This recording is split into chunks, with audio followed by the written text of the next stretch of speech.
ವಿಜಯ ಕರ್ನಾಟಕ ವೀಕ್ಷಕರಿಗೆ ಸ್ವಾಗತ. ನಾನು ಶಂಕರ್ ನಾಗತ್ತು. ರಾಹುಲ್ ಗಾಂಧಿ ಸದಸ್ಯತ್ವಕ್ಕೆ ಮತ್ತೆ ಸಂಚಕಾರ. BJP MP Nishikant Dubey big move.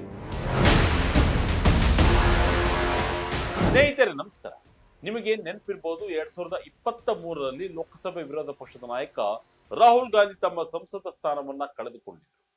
Modi surname ಬಗ್ಗೆ ನೀಡಿದ ಹೇಳಿಕೆ ಕೋರ್ಟ್ ಮೆಟ್ಟಿಲೇರಿ ಅವರ ಮೆಂಬರ್ಶಿಪ್ ರದ್ದಾಗುವಂತೆ ಮಾಡಿತ್ತು. ಆದರೆ ವಾಪಸ್ ಸದಸ್ಯತ್ವವನ್ನ ಪಡೆದಿದ್ದರೂ ಕೂಡ ಆದರೆ ಈಗ 2026ರಲ್ಲಿ ಮತ್ತೊಮ್ಮೆ ಇತಿಹಾಸ ಮರುಕಳಿಸುವ ಸಾಧ್ಯತೆ ಕಾಣಿಸ್ತಾ ಇದೆ. ಎಸ್, ರಾಹುಲ್ ಗಾಂಧಿ ಅವರ ಲೋಕಸಭಾ ಸದಸ್ಯತ್ವವನ್ನ ರದ್ದು ಮಾಡಬೇಕು, ಅವರನ್ನ ಸಂಸತ್ತಿನಿಂದ ಉಚ್ಚಾಟಿಸಬೇಕು ಅಂತ ಬಿಜೆಪಿಯ ಸಂಸದ ನಿಶಿಕಾಂತ್ ದುಬೆ ಈಗ ಲೋಕಸಭೆಯಲ್ಲಿ ಒಂದು ಗಂಭೀರವಾದಂತಹ ನೋಟಿಸ್ ಮೂವ್ ಮಾಡಿದ್ದಾರೆ.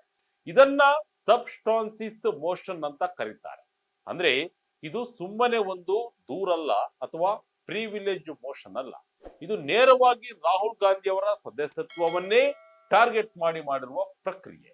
ರಾಹುಲ್ ಗಾಂಧಿ ಅವರು ವಿದೇಶಿ ಶಕ್ತಿಗಳ ಜೊತೆ ಕೈ ಜೋಡಿಸಿದ್ದಾರೆ, ಭಾರತದ ವಿರುದ್ಧ ಪಿತೂರಿ ನಡೆಸುತ್ತಿದ್ದಾರೆ ಅನ್ನೋದು ನಿಶಿಕಾಂತ್ ದುಬೆ ಆರೋಪ. ಅಷ್ಟಕ್ಕೂ ಏನಿದು ಮೋಷನ್? ರಾಹುಲ್ ಗಾಂಧಿ ಅವರ ಸದಸ್ಯತ್ವ ರದ್ದಾಗುತ್ತಾ? ಅವರ ಮೇಲೆ ಮಾಡಿರುವ ಆರೋಪಗಳೇನು? ಕಾಂಗ್ರೆಸ್ ಇದಕ್ಕೆ ಹೇಗೆ ರಿಯಾಕ್ಟ್ ಮಾಡ್ತಿದೆ? ಈ ಹಿಂದೆ ಈ ರೀತಿ ಯಾರಾದ್ರೂ ಅನರ್ಹವಾಗಿದ್ರ? ಬನ್ನಿ ಇವತ್ತಿನ ಈ ವಿಡಿಯೋದಲ್ಲಿ ಈ ಎಲ್ಲ ಅಂಶಗಳ ಕಂಪ್ಲೀಟ್ ಡೀಟೇಲ್ಸ್ ನೋಡೋಣ. ವಿದೇಶಿ ಸಂಸ್ಥೆಗಳ ಜೊತೆ ರಾಹುಲ್ಗೆ ಲಿಂಕಂತೆ.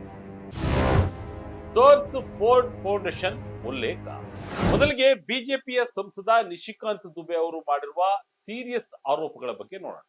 ಫೆಬ್ರವರಿ 12, 2026ರಂದು ದುಬೇರ್ ಅವರು ಲೋಕಸಭಾ ಸ್ಪೀಕರ್ ಅವರಿಗೆ ಸಬ್ಸ್ಟಾನ್ಷಿಯಲ್ ನೋಟಿಸ್ ಅನ್ನ ನೀಡಿದ್ದಾರೆ. ಅವರ ಪ್ರಕಾರ ರಾಹುಲ್ ಗಾಂಧಿ ಅವರು ಸಂಸತ್ತಿನ ವೇದಿಕೆಯನ್ನ ಬಳಸಿಕೊಂಡು ಸಾರ್ವಜನಿಕ ಭಾವನೆಗಳನ್ನ ಕೆರಳಿಸುತ್ತಿದ್ದಾರೆ. ಅಷ್ಟೇ ಅಲ್ಲ, ರಾಹುಲ್ ಗಾಂಧಿ ಅವರಿಗೆ ವಿದೇಶಿ ಸಂಸ್ಥೆಗಳ ಜೊತೆ ಕನೆಕ್ಷನ್ ಇದೆ ಅಂತ ದುಬೆ ನೇರವಾಗಿ ಆರೋಪ ಮಾಡಿದ್ದಾರೆ. ತಮ್ಮ ನೋಟಿಸ್ ನಲ್ಲಿ ದುಬೆ ಅವರು ಜಾರ್ಜ್ ಸೋರಸ್ ರವರ ಸೋರಸ್ ಫೌಂಡೇಶನ್, ಫೋರ್ಡ್ ಫೌಂಡೇಶನ್ ಮತ್ತು USAID ಹೆಸರನ್ನ ಪ್ರಸ್ತಾಪಿಸಿದ್ದಾರೆ. ರಾಹುಲ್ ಗಾಂಧಿ ಅವರು ಥೈಲ್ಯಾಂಡ್, ವಿಯೆಟ್ನಾಂ, ಕಾಂಬೋಡಿಯಾ ಮತ್ತು ಅಮೆರಿಕಕ್ಕೆ ಭೇಟಿ ನೀಡಿದಾಗ ಈ ಭಾರತ ವಿರೋಧಿ ಶಕ್ತಿಗಳ ಜೊತೆ ಕೊಲೆಡ್ ಆಗಿದ್ದಾರೆ ಅನ್ನೋದು ದುಬೆ ಅವರ ವಾದ. ರಾಹುಲ್ ಗಾಂಧಿ ಈ ದೇಶದ್ರೋಹಿ ಶಕ್ತಿಗಳಿಗೆ ಕಂಡ್ಯೂಟ್ ಅಥವಾ ಮೀಡಿಯಾ ಆಗಿ ಕೆಲಸ ಮಾಡ್ತಿದ್ದಾರೆ. ಭಾರತವನ್ನು ಅಸ್ಥಿರಗೊಳಿಸುವುದು ಇವರ ಉದ್ದೇಶ ಅಂತ ದುಬೆ ಕಿಡಿಕಾರಿದ್ದಾರೆ. ಬಜೆಟ್ ಚರ್ಚೆಯಲ್ಲಿ ರಾಹುಲ್ ಗಾಂಧಿ ಹೇಳಿದ್ದೇನು? ಬ್ಯಾಂಕ್ ಸಿಸ್ಟಮ್ ಬಗ್ಗೆ ತಪ್ಪು ಮಾಹಿತಿ ಕೊಟ್ರ ರಾಗ. ಈಗ ನಿಮಗೆ ಪ್ರಶ್ನೆ ಬರಬಹುದು, ದಿಢೀರ್ ಅಂತ ಈ ನೋಟಿಸ್ ಕೊಡೋಕೆ ಕಾರಣ ಏನು ಅಂತ. ಅದಕ್ಕೆ ಮುಖ್ಯ ಕಾರಣ ರಾಹುಲ್ ಗಾಂಧಿ ಅವರು ಇತ್ತೀಚೆಗೆ ಲೋಕಸಭೆಯಲ್ಲಿ ಮಾಡಿದ ಬಜೆಟ್ ಚರ್ಚೆಯ ಭಾಷಣ. ಫೆಬ್ರವರಿ 11, 2026ರಂದು ಮಾತನಾಡಿದ ರಾಹುಲ್ ಗಾಂಧಿ ಅವರು ಭಾರತದ ಬ್ಯಾಂಕಿಂಗ್ ವ್ಯವಸ್ಥೆ ಬಿದ್ದು ಹೋಗಿದೆ, ಇದಕ್ಕೆ ದೊಡ್ಡ ಬಿಸಿನೆಸ್ ಹೌಸ್ಗಳ ಜೊತೆಗಿನ ಒಳ ಒಪ್ಪಂದ ಕಾರಣ ಅಂತ ಹೇಳಿದರು. ಅಷ್ಟೇ ಅಲ್ಲ, ಡೇಟಾ ಸಾರ್ವಭೌಮತ್ವ ಮತ್ತು ಸುಂಕಗಳ ವಿಚಾರದಲ್ಲಿ ಕೇಂದ್ರ ಸರ್ಕಾರವನ್ನ ಟೀಕಿಸಿದೆ. ಈ ಭಾಷಣದಲ್ಲಿ ರಾಹುಲ್ ಗಾಂಧಿ ಅವರು ಆಧಾರರಹಿತ ಮತ್ತು ಅನೈತಿಕ ಆರೋಪಗಳನ್ನ ಮಾಡಿದ್ದಾರೆ ಅನ್ನೋದು ಬಿಜೆಪಿಯ ವಾದ. ಇದೇ ಕಾರಣಕ್ಕೆ ಅವರ ಭಾಷಣದ ಕೆಲವು ಭಾಗಗಳನ್ನ ಕಡತದಿಂದ ಕೂಡ ತೆಗೆದುಹಾಕಲಾಗಿದೆ. ನಿಶಿಕಾಂತ್ ದುಬೆ ಪ್ರಕಾರ ರಾಹುಲ್ ಗಾಂಧಿ ಅವರು ಸರ್ಕಾರವನ್ನ ಟೀಕಿಸೋದು ಬಿಟ್ಟು ದೇಶವನ್ನೇ ಡಿಫೇಮ್ ಮಾಡು ಚಟಕ್ಕೆ ಬಿದ್ದು ಬಿಟ್ಟಿದ್ದಾರೆ. ಅವರು ಭಾರತದ ಕಾರ್ಪೊರೇಟ್ ವಲಯದ ಬಗ್ಗೆ ತಪ್ಪು ಚಿತ್ರಣ ನೀಡಿ ದೇಶದ ಆರ್ಥಿಕತೆಯನ್ನ ಅಸ್ಥಿರಗೊಳಿಸಲು ನೋಡುತ್ತಿದ್ದಾರೆ. ಹೀಗಾಗಿ ಇವರು ವಿರೋಧ ಪಕ್ಷದ ನಾಯಕನ ಸ್ಥಾನದಲ್ಲಿ ಮುಂದುವರಿಯಲು ಅರ್ಹರಲ್ಲವಂತೆ. ಇದು ಕೋರ್ಟ್ ಕೇಸ್ ಅಲ್ಲ, ಸಂಸತ್ತಿನ ಸಮರ. ಮೋಷನ್ ಮೂಲಕ ಸದಸ್ಯತ್ವ ರದ್ದು ಸಾಧ್ಯ? ಸ್ನೇಹಿತರೆ, ಒಂದು ಮೋಷನ್ ಮೂಲಕ ಸದಸ್ಯತ್ವವನ್ನ ರದ್ದು ಸಾಧ್ಯ ಎಂಬ ಪ್ರಶ್ನೆ ಬಂದಿರುತ್ತೆ. ಇದಕ್ಕೆ ಉತ್ತರವನ್ನ ನೋಡ್ತಾ ಹೋಗೋಣ. ಇಲ್ಲಿ ನಾವು ಒಂದು ಲೀಗಲ್ ಪಾಯಿಂಟ್ ಅನ್ನ ಅರ್ಥ ಮಾಡಿಕೊಳ್ಬೇಕು. ರಾಹುಲ್ ಗಾಂಧಿ ಅವರ ಸದಸ್ಯತ್ವ ರದ್ದು ಮಾಡೋಕೆ ಎರಡು ದಾರಿಗಳಿವೆ. ಒಂದು, ಆಟೋಮೆಟಿಕ್ ಡಿಸ್ಕ್ವಾಲಿಫಿಕೇಶನ್, ಅಂದ್ರೆ ಜನಪ್ರತಿನಿಧಿಗಳ ಕಾಯ್ದೆಯ ಪ್ರಕಾರ ಯಾವುದಾದರೂ ಕ್ರಿಮಿನಲ್ ಕೇಸ್ನಲ್ಲಿ ಕೋರ್ಟ್ 2 ವರ್ಷ ಅಥವಾ ಅದಕ್ಕಿಂತ ಹೆಚ್ಚು ಜೈಲು ಶಿಕ್ಷೆ ವಿಧಿಸಿದ್ರೆ ಆಗ ತಾನಾಗಿಯೇ ಸದಸ್ಯತ್ವ ಹೋಗುತ್ತೆ. 2023ರಲ್ಲಿ ಮೋದಿ ಸರ್ನೇಮ್ ಕೇಸ್ನಲ್ಲಿ ಆಗಿದ್ದು ಇದೆ. ಆದ್ರೆ ಈಗ ನಿಶಿಕಾಂತ್ ದುಬೆ ಹಿಡಿದಿರೋದು ಎರಡನೇ ದಾರಿ, ಅದೇ ಸಂಸದೀಯ ಉಚ್ಚಾಟನೆ. ಇಲ್ಲಿ ಯಾವುದೇ ಕೋರ್ಟ್ ಶಿಕ್ಷೆ ಬೇಕಾಗಿಲ್ಲ. ಸಂಸತ್ತಿನಲ್ಲಿ ಒಬ್ಬ ಸದಸ್ಯರ ನಡವಳಿಕೆ ಸರಿ ಇಲ್ಲ ಅಂತ ಅವರು ದೇಶಕ್ಕೆ ವಿರುದ್ಧವಾಗಿ ನಿಂತುಕೊಳ್ತಿದ್ದಾರೆ ಅಂತ ಅನಿಸಿದ್ರೆ ಹೌಸ್ ಅಥವಾ ಸದನವೇ ವೋಟ್ ಮಾಡಿ ಅವರನ್ನ ಹೊರಹಾಕಬಹುದು. ಇದಕ್ಕೆ ಸ್ಪೀಕರ್ ಅವರು ಅನುಮತಿ ನೀಡಬೇಕು. ನಂತರ ಚರ್ಚೆಯಾಗಿ ವೋಟಿಂಗ್ ನಡೆಯುತ್ತೆ. ಇತಿಹಾಸದಲ್ಲಿದೆ ಸದಸ್ಯರ ಉಚ್ಚಾಟನೆಯ ಸಾಕ್ಷಿ. 2005ರ ಕ್ಯಾಶ್ ಫಾರ್ ಕ್ವೇರಿ ಹಗರಣವೇ ಪ್ರಮುಖ. ಹಾಗಾದ್ರೆ ಸಂಸತ್ತಿನ ಮೂಲಕ ಸದಸ್ಯರನ್ನ ತೆಗೆದುಹಾಕುವ ಉದಾಹರಣೆ ಇದೆಯಾ? ಖಂಡಿತ ಇದೆ. 2005ರಲ್ಲಿ ನಡೆದ ಕುಖ್ಯಾತ ಕ್ಯಾಶ್ ಫಾರ್ ಕ್ವೇರಿ ಸ್ಕ್ಯಾಮ್ ನಿಮಗೆ ನೆನಪಿರಬಹುದು. ಸಂಸತ್ತಿನಲ್ಲಿ ಪ್ರಶ್ನೆ ಕೇಳಲು ಲಂಚ ಪಡೆದ ಆರೋಪದ ಮೇಲೆ ತನಿಖಾ ಸಮಿತಿಯ ವರದಿ ಆಧರಿಸಿ ಬರೋಬ್ಬರಿ 10 ಲೋಕಸಭಾ ಸದಸ್ಯರನ್ನ ಉಚ್ಚಾಟನೆ ಮಾಡಲಾಗಿದೆ. ಹಾಗೆ 2008ರಲ್ಲಿ ಬಾಬು ಭಾಯಿ ಕಟಾರ ಎನ್ನುವ ಸಂಸದನನ್ನು ಕೂಡ ಇದೇ ರೀತಿ ಸಬ್ಸ್ಟಾನ್ಸಿಸ್ ಮೋಷನ್ ಮೂಲಕ ಹೊರಹಾಕಲಾಗಿದೆ. ಆದರೆ 1988ರಿಂದ ಇಲ್ಲಿಯವರೆಗೆ ಒಟ್ಟು 42 ಸಂಸದರು ಬೇರೆ ಬೇರೆ ಕಾರಣಗಳಿಗೆ ಅಂದ್ರೆ ಪಕ್ಷಾಂತರ, ನಡವಳಿಕೆ ಅಥವಾ ಕೋರ್ಟ್ ಶಿಕ್ಷೆಯಿಂದ ತಮ್ಮ ಸ್ಥಾನವನ್ನ ಕಳೆದುಕೊಂಡಿದ್ದಾರೆ. ಹೀಗಾಗಿ ನಿಶಿಕಾಂತ್ ದುಬೆ ರವರ ಈ ನೋಟಿಸ್ ಕಾನೂನು ಪ್ರಕಾರ ವ್ಯಾಲಿಡ್ ಆಗಿದೆ. ಈಗ ಸ್ಪೀಕರ್ ಅವರು ಇದನ್ನ ಚರ್ಚೆಗೆ ಸ್ವೀಕರಿಸ್ತಾರಾ ಅಥವಾ ಪ್ರಿವಿಲೇಜ್ ಕಮಿಟಿಗೆ ಕಳಿಸ್ತಾರಾ ಅನ್ನೋದರ ಮೇಲೆ ರಾಹುಲ್ ಗಾಂಧಿ ಅವರ ಭವಿಷ್ಯ ನಿಂತಿದೆ. ಎಂಎಂ ನರವಾಣೆ ಪುಸ್ತಕದ ವಿವಾದ ಜೋರು. ಹರ್ದೀಪ್ ಪುರಿ ವಿರುದ್ಧ ಎಪ್ಸ್ಟೀನ್ ಬಾಂಬ್. ಇನ್ನು ಈ ಇಡೀ ಹೈಡ್ರಾಮಾ ಶುರುವಾಗಿದ್ದು ಬರೀ ಬಜೆಟ್ ಭಾಷಣದಿಂದಲ್ಲ, ಇದಕ್ಕೆ ಇನ್ನೊಂದು ಆಯಾಮ ಕೂಡ ಇದೆ. ಅದೇ ಮಾಜಿ ಸೇನಾ ಮುಖ್ಯಸ್ಥ ಜನರಲ್ ಎಂಎಂ ನರವಾಣೆರವರ ಇನ್ನೂ ರಿಲೀಸ್ ಆಗದ 4 star of destiny book. Rahul Gandhi ಅವರಿಗೆ ಈ ಪುಸ್ತಕದ ಪ್ರತಿ ಹೇಗೆ ಸಿಕ್ತು ಅನ್ನೋದು ಬಿಜೆಪಿಯ ಪ್ರಶ್ನೆ. ರಾಹುಲ್ ಗಾಂಧಿ ಅವರಿಗೆ ಫಂಡಿಂಗ್ ಮಾಡ್ತಿರೋರು ಯಾರು? ರಾಷ್ಟ್ರವನ್ನ ನಾಶ ಮಾಡೋದೇ ಇವರ ಉದ್ದೇಶನ? ಇವರಿಗೆ ಆ ಅನ್ಪಬ್ಲಿಷ್ಡ್ ಬುಕ್ ಹೇಗೆ ಸಿಕ್ತು ಎಂಬುದನ್ನ ನಿಶಿಕಾಂತ್ ದುಬೆ ಕೇಳಿದ್ದಾರೆ. ಈ ಬಗ್ಗೆ ದೆಹಲಿ ಪೊಲೀಸರು ಕೂಡ ತನಿಖೆ ಶುರು ಮಾಡಿದ್ದಾರೆ.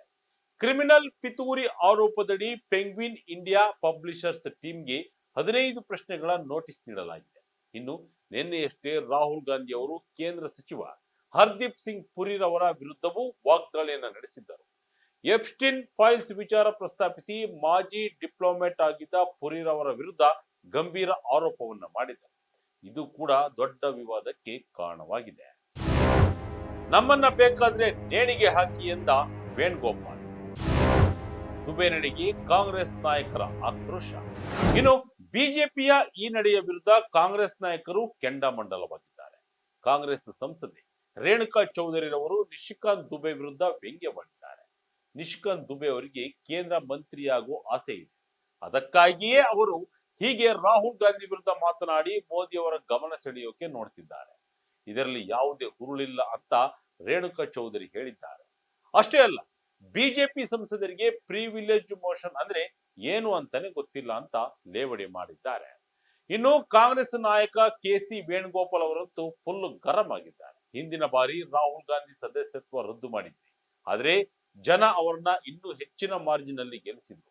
ನಮಗೆ ಯಾವ ನೋಟಿಸ್ ಬಗ್ಗೆಯೂ ಭಯ ಇಲ್ಲ, ಬೇಕಿದ್ರೆ ನಮ್ಮನ್ನ ನೇಣಿಗೆ ಹಾಕಿ ಅಂತ ವೇಣುಗೋಪಾಲ್ ಸವಾಲ್ ಹಾಕಿದ್ದಾರೆ. ಹಣಕಾಸು ಸಚಿವೆ ನಿರ್ಮಲಾ ಸೀತಾರಾಮನ್ ರವರ ಮಾತುಗಳನ್ನ ಹಾಗೆ ಇಟ್ಟು ರಾಹುಲ್ ಗಾಂಧಿ ಮಾತುಗಳನ್ನ ಮಾತ್ರ ಕಡತದಿಂದ ತೆಗೆದು ಹಾಕಿರುವುದು ಬಿಜೆಪಿಯ ಡಬಲ್ ಸ್ಟ್ಯಾಂಡರ್ಡ್ ನೀತಿ ಅಂತ ಕಾಂಗ್ರೆಸ್ ವಾದಿಸುತ್ತಿದೆ. ಮುಂದೇನಾಗುತ್ತದೆ? ಮೋಷನ್ಗೆ ಅನುಮೋದನೆ ಸಿಗುತ್ತಾ? ಈ ಪ್ರಕ್ರಿಯೆಯಲ್ಲಿ ಕೋರ್ಟ್ ಮಧ್ಯ ಪ್ರವೇಶಿಸಬಹುದಾ? ಈಗ ಮುಂದೇನು ಎಂಬುದನ್ನು ಗಮನಿಸಿದ್ರೆ ನಿಶಿಕಾಂತ್ ದುಬೆ ರವರ ಮೋಷನ್ ಅನ್ನ ಒಪ್ಪಿ ಸ್ಪೀಕರ್ ಚರ್ಚೆಗೆ ಅವಕಾಶವನ್ನ ನೀಡಬಹುದು. ಚರ್ಚೆ ನಡೆದು ಮತದಾನವಾಗಿ ಮೋಷನ್ ಪರ ಹೆಚ್ಚು ಮತ ಬಂದರೆ ರಾಹುಲ್ ಗಾಂಧಿ ಅವರು ಅನರ್ಹರಾಗಲಿದ್ದಾರೆ. ಇದೆಲ್ಲ ನಡೆಯುವುದಕ್ಕೆ ಸ್ಪೀಕರ್ ಅವರು ದುಬೆ ಅವರ ಸಬ್ಸ್ಟಾನ್ಷಿಯಲ್ ಮೋಷನ್ ಅನ್ನ ಅನುಮೋದಿಸಬೇಕು. ಅನರ್ಹರಾದ ಸಂಸದರ ಬಳಿಕ ಕೋರ್ಟ್ಗೆ ಹೋಗಬಹುದು. ಕೋರ್ಟ್ ಕೂಡ ಈ ಪ್ರಕ್ರಿಯೆಯಲ್ಲಿ ಮಧ್ಯ ಪ್ರವೇಶಿಸಬಹುದು. ಇದಕ್ಕೆ ಕಾನೂನಲ್ಲಿ ಅವಕಾಶವಿದೆ. ತಪ್ಪಾಗಿ ಸಂಸದರನ್ನ ಅನರ್ಹ ಮಾಡಿದರೆ ಅವರನ್ನ ಮತ್ತೆ ಸಂಸತ್ನೊಳಗೆ ಕಳುಹಿಸಲು ನ್ಯಾಯಾಲಯಕ್ಕೆ ಅಧಿಕಾರವಿದೆ. ಆದರೆ ಇದು ರಾಜಕೀಯ ಮೋಷನ್ ರೀತಿ ಕಾಣುತ್ತಿರುವುದರಿಂದ ಸ್ಪೀಕರ್ ನಿಶಿಕಾಂತ್ ದುಬೆ ಅವರ ನೋಟಿಸ್ ಮೋಷನ್ ಅನ್ನ ಅನುಮೋದಿಸುವುದು ಕಷ್ಟ. ಒಂದು ವೇಳೆ ಅನುಮೋದಿಸಿದ್ರೆ ವಿಪಕ್ಷಗಳಿಗೆ ದೊಡ್ಡ ಅಸ್ತ್ರ ಸಿಕ್ಕತ್ತಾಗಲಿದೆ. ಆದ್ದರಿಂದ ಸ್ಪೀಕರ್ ಎಚ್ಚರಿಕೆ ಹೆಜ್ಜೆಯನ್ನ ಇಡಲಿದ್ದಾರೆ. ಒಟ್ಟಿನಲ್ಲಿ ರಾಷ್ಟ್ರ ರಾಜಕೀಯ ಫುಲ್ ರಂಗೇರಿದೆ. ಒಂದು ಕಡೆ ರಾಹುಲ್ ಗಾಂಧಿ ಅವರು ಸರ್ಕಾರದ ವಿರುದ್ಧ ಸಾಲು ಸಾಲು ಆರೋಪಗಳನ್ನ ಮಾಡ್ತಿದ್ರೆ, ಇನ್ನೊಂದು ಕಡೆ ಬಿಜೆಪಿ ಈಗ ಅವರ ಸದಸ್ಯತ್ವವನ್ನೇ ಟಾರ್ಗೆಟ್ ಮಾಡಿದೆ. ನಿಶಿಕಾಂತ್ ದುಬೆ ಮಂಡಿಸಿರುವ ಸಬ್ಸ್ಟಾನ್ಸಿಸ್ ಮೋಷನ್ ಈಗ ಸ್ಪೀಕರ್ ಅಂಗಳದಲ್ಲಿದೆ. ಇದು ಕೋರ್ಟ್ ಕೇಸ್ ಆಗಿಲ್ಲದೆ ಇರೋದ್ರಿಂದ ಆಟೋಮೆಟಿಕ್ ಆಗಿ ಸದಸ್ಯತ್ವ ಹೋಗಲ್ಲ. ಆದ್ರೆ ಸಂಸತ್ತಿನಲ್ಲಿ ಬಿಜೆಪಿಗೆ ಬಹುಮತ ಇರೋದ್ರಿಂದ ಒಂದು ವೇಳೆ ಇದು ಚರ್ಚೆಯಾಗಿ ವೋಟಿಂಗ್ಗೆ ಬಂದ್ರೆ ರಾಹುಲ್ ಗಾಂಧಿಗೆ ಸಂಕಷ್ಟ ತಪ್ಪಿದ್ದಲ್ಲ. ಇದು ಕೇವಲ ಲೀಗಲ್ ಮ್ಯಾಟರ್ ಅಲ್ಲ, ಪಕ್ಕಾ ಪೊಲಿಟಿಕಲ್ ಗೇಮ್ ಅನ್ನೋದು ಕ್ಲಿಯರ್ ಆಗ್ತಾ ಇದೆ. ಮುಂದಿನ ದಿನಗಳಲ್ಲಿ ಸ್ಪೀಕರ್ ತೆಗೆದುಕೊಳ್ಳುವ ನಿರ್ಧಾರದ ಮೇಲೆ ಎಲ್ಲವೂ ನಿರ್ಧಾರವಾಗಿರುತ್ತೆ. ಅಲ್ಲಿವರೆಗೂ ಕಾದ್ ನೋಡೋಣ. ಇದಾಗಿತ್ತು ಈ ಕ್ಷಣದ ಇಂಟ್ರೆಸ್ಟಿಂಗ್ ಸ್ಟೋರಿ. ಇದೇ ರೀತಿ ಸ್ಟೋರಿಗಾಗಿ Vijaya Karnataka website, YouTube page, Facebook page follow ಮಾಡ್ತಾ ಇರಿ. ಧನ್ಯವಾದ.